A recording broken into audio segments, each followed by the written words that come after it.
Billionaire Sir Philip Green is facing yet another crisis over reports in the UK that his retail empire was set to become a major business casualty of the COVID-19 pandemic. Sky News reported today that after failing to secure an emergency loan of around $40 million, Arcadia could call in the administrators early next week, putting 15,000 jobs at risk across Green's retail chains, which includes Topshop, Topman, Miss Selfridge, Burton, Dorothy Perkins, Evans and Wallis. However, in a statement that arrived with Forbes in advance of the Sky News story, an Arcadia spokesperson said that stores would open again next week.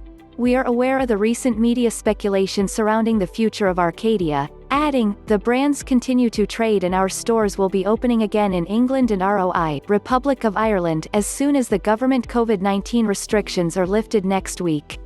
The statement does not address claims that Arcadia needed emergency funding, or had planned to call on administrators Deloitte. The statement adds, "The forced closure of our stores for sustained periods as a result of the COVID-19 pandemic has had a material impact on trading across our businesses. The Arcadia boards have been working on a number of contingency options to secure the future of the group's brands." Julie Palmer, partner at restructuring specialist Begbies Traynor, says, "Sir Philip Green has used up his last lifeline, and administration may now be the inevitable destination for Arcadia." In a conversation with Forbes in 2019, Sir Philip Green was keen to stress the strength of Arcadia's brands and the future of physical retail locations despite the growing popularity of online shopping. However, the 2020 pandemic and subsequent lockdown across the UK upended Green's recovery plans and threatened the future of Arcadia's 600 UK stores and outlets. Since March, Sir Philip has furloughed most of his 14,000 workforce and asked landlords for rent cuts of up to 50%, later cutting 500 head office staff in July.